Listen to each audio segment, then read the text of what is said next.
আল্লামা মামুনুল হক হাফিজাহুল্লাহ শেখুল হাদিস ইবনে শেখুল হাদিস তিনি মুক্তি পেয়েছেন। কিন্তু আল্লাহর জমিনে আল্লাহ এবং তার রাসূলের কোনো অসম্মান এক মুহূর্তের জন্য আমরা বরদাস্ত করে নেব না।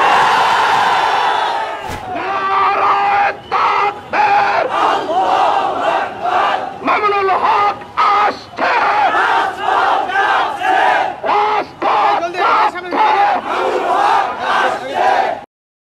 আলহামদুলিল্লাহ সুম্মা আলহামদুলিল্লাহ। আল্লামা মামুনুল হক হাফিজাহুল্লাহ শেখুল হাদিস ইবনে শেখুল হাদিস তিনি মুক্তি পেয়েছেন। হুজুরের সাথে গত রাতে যে ঘটনা ঘটেছে, আমরা অনেকে আগ বাড়িয়ে অনেক কিছু পোস্ট করেছি এবং আমরা বলছিলাম যে ওয়েট অ্যান্ড সি, দেখা যাক শেষ পর্যন্ত কি হয়। আল্লাহ তাআলা মুক্তির ব্যবস্থা করেছেন। অন্যান্য কারাবন্দী যে সমস্ত আলেম ওলামা আছেন তাদেরও যেন মুক্তির ব্যবস্থা অতি দ্রুত হয়ে যায়। আলেমদের মুক্তিতে জনপ্রিয়তা কমে না, যারা প্রশাসনের মহলে আছেন, যারা দায়িত্বশীল আছেন, জনপ্রিয়তা বাড়ে। এবং প্রত্যেকটা আলেম তো আসলে মুক্ত পাখির মতো সে ঘুরে বেড়াবে আকাশে বাতাসে, সব জায়গায় ইসলামকে ছড়াবে। সুতরাং আল্লামা মামুনুল হক সাহেব তিনি মুক্তি পেয়েছেন। আমরা দোয়া করি আল্লাহ সুবহানাহু ওয়া তাআলা তার কণ্ঠটাকে বুলন্দ করুন। এবং আরেকটি বিষয় হুজুরের কাছে আমাদের প্রত্যাশা আছে, সেই প্রত্যাশাটা হচ্ছে উনি যেভাবে আগে দাওয়াতি কাজ করেছেন সেভাবে অবশ্যই দাওয়াতি কাজ তো তিনি করবেন ইনশাআল্লাহ তাআলা। তাকে নিয়ে সোশ্যাল মাধ্যমে অনেকে বাড়াবাড়ি অনেকে ছাড়াছাড়ি আমরা যারা করে থাকি, এই জায়গাটা আমরা প্রত্যেকেই খেয়াল রাখবো যাতে করে আমাদের কোনো কথার কারণে, আমাদের কোনো আচরণের কারণে আবার বিপদের সম্মুখীন না হয়। ইসলামিক স্কলার বা এই যে বক্তা যারা আমাদের মতো ময়দানে কথা বলি, অনেক সময় ফেসবুক ইউটিউবে যারা আছেন, আপনারা কাজ করেন, সোশ্যাল মাধ্যমে যারা আছেন, আপনাদের কারণে কিন্তু অনেক বক্তারা বিপদে পড়ে। কেমন? অনেক বক্তারা কি করে, কিছু কিছু জায়গায় দেখা যাচ্ছে একটা হুঙ্কার দিয়েছে, পুরো আলোচনাটা আগ পিছ না করে শুধু হুঙ্কারের জায়গাগুলো ফ্ল্যাশব্যাকে ইউজ করে। তো এগুলো প্রশাসনের নজরে আসলে অনেক সময় কিন্তু এটা ব্যাড ইফেক্ট পড়ে। তো এই ক্ষেত্রে খেয়াল করতে হবে যে আমাদের আগে এবং পরে হুজুর কি বলতেছেন সেই জায়গাগুলো আমরা খেয়াল করব ইনশাআল্লাহ তাআলা। সোশ্যাল মাধ্যমে যারা আপনারা আছেন, যারা সোশ্যাল মাধ্যমে অ্যাক্টিভ আছেন, তারা আপনারা বিষয়টা খেয়াল করবেন। আর হুজুরের সাথে আমার ব্যক্তিগতভাবে অনেক আগে থেকেই পরিচয় আছে। তিনি অত্যন্ত ভালো মানুষ, অমায়িক মানুষ, এবং পলিটিক্যাল কোনো বিষয় থাকতে পারে, সেই বিষয়গুলো তো আসলে আমরা ছোট মানুষ, এত গভীরে তো আমরা যেতে পারবো না। ব্যক্তি জগৎ সবার আলাদা আলাদা থাকতে পারে, কিন্তু সেই জায়গাগুলো থেকে ওনাদেরকে সমর্থন করা উচিত। আল উলামা ওয়ারাসাতুল আম্বিয়া, তারা হচ্ছে নবীদের ওয়ারিস।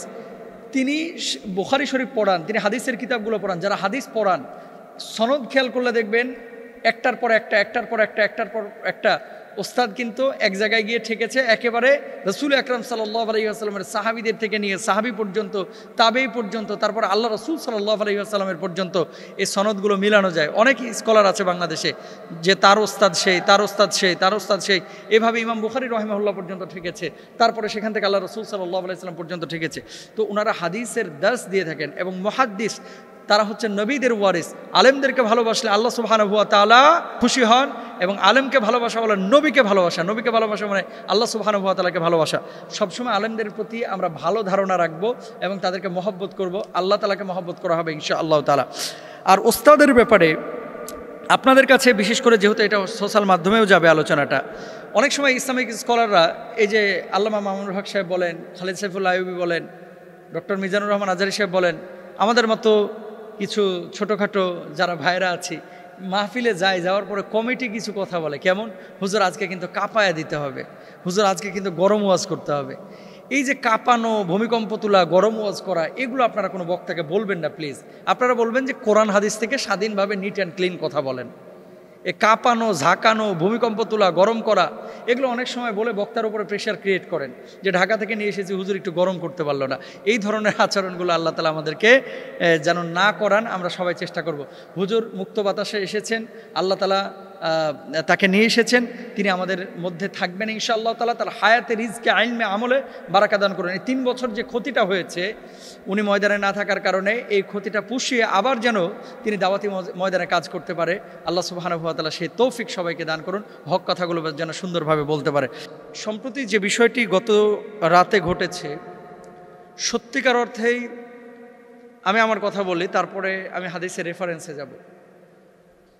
যখন নিউজটা শুনলাম যে তিনি জামিনে মুক্ত, তার মুক্তি কে না চাই? যারা ইসলাম ফলো করে, ভালোবাসে, সবাই তো আমরা তার মুক্তি চাই। যে একজন আলেম তিনি দাওয়াতি ময়দানে আবার ফিরে আসবেন, ইসলামিক কথাবার্তা বলবেন, দাওয়াতি কাজ করবেন। যেমন আমি চাই এদেশের কোটি কোটি তৌহিদি জনতা যারা ইসলাম মানে ভালোবাসে তারা সবাই চাই, আমরাও চাই। ডক্টর আব্দুল্লাহ জাহাঙ্গীর রহিমাহুল্লাহ একটা কথা বলতেন সবসময় যে এদেশের মানুষের ধর্মীয় আবেগ অনেক, কিন্তু ধর্মীয় জ্ঞান মোটেও নাই। 9:30টার দিকে যখন দেখলাম যে ফেসবুকে ভাইরাল, আমি 2-1 বক্তার কমেন্ট বক্সে গিয়ে কমেন্ট করলাম। কি কেন কমেন্ট করেছি? আমি সচরাচর কাউকে এভাবে কমেন্টও করি না, এবং মানে প্রতিরোধমূলক কোনো বক্তব্য কখনো সাধারণত দেওয়ার চেষ্টা করি না, যদি জাতীয় ইস্যুতে পরিণত না হয়।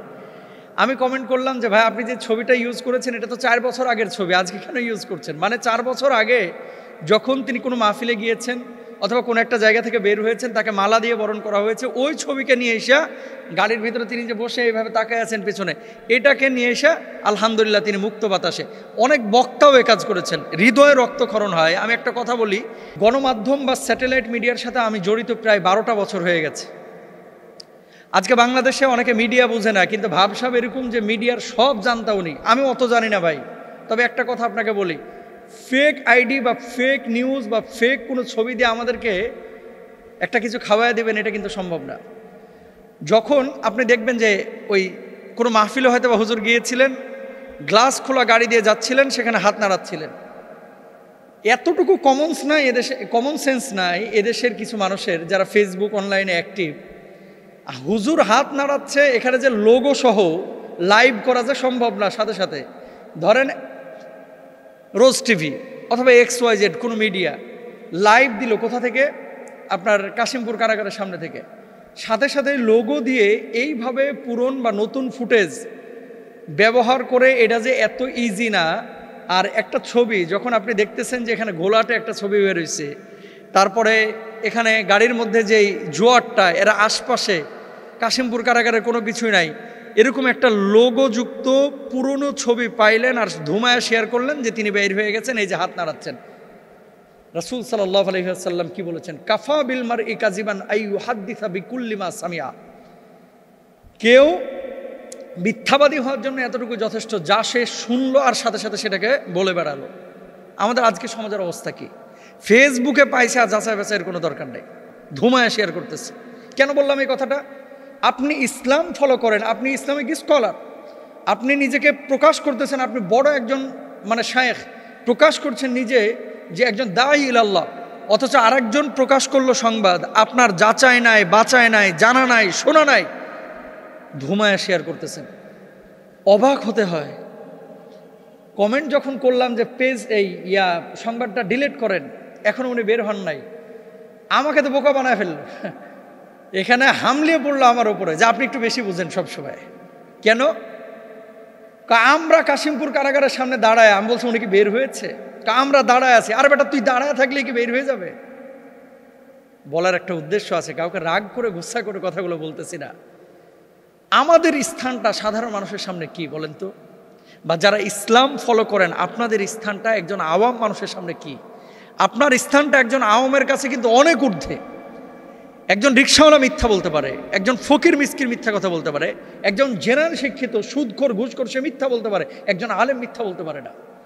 একজন আলেম হিতাহিত জ্ঞান হারাতে পারে না যাচাই বাছাই ছাড়া।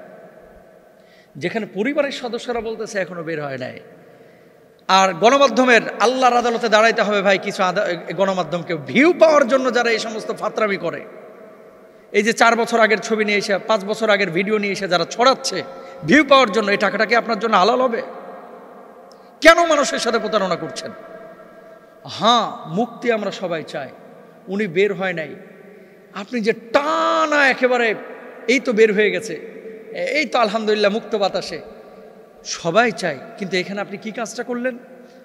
আমাদের আবেগের কারণে, আমাদের বিবেক কাজ না করার কারণে কিছু কিছু সময় অনেক আলেম ওলামা খেসারত দিতে হয়। বাংলাদেশ জামাতে ইসলামের কিছুদিন আগে আমির সাহেব মুক্তি পেয়েছেন, আপনারা সকলেই জানেন। জামাতের সমর্থক কি বাংলাদেশে একেবারে কম? হেফাজতের চাইতে তো মানে 2 দলেরই আছে মানে জনসমর্থন। তো আমিরে জামাতের কি ভক্ত অনুরক্ত ছিল না? কয়জন গিয়েছিল জেল গেটে? 5 জন 7 জন। যে কোনো ইসলামিক স্কলার যারা জেলে আছে, আমরা মুক্তি চাই, কিন্তু আমাদের আবেগের কারণে কেউ যেন ক্ষতিগ্রস্ত না হয়। কালকে উনার যে জেল থেকে বের হওয়ার পেছনে যেই প্রতিবন্ধকতা, এই প্রতিবন্ধকতার পেছনে মূলত আবেগ যোদ্ধারাই দায়ী। যারা ফেসবুকে যুদ্ধ করে, যারা মানুষের ইমোশন নিয়ে খেলা করে, এই মানুষগুলোই দায়ী। ওনার ছেলেও পোস্ট করেছে জিমামুল হক যে এর জন্য দায়ী কে? দায়ী আপনার আমার মতো কিছু আহাম্মুক। আল্লাহ তাআলা আমাদেরকে বোঝার তৌফিক দান করুন।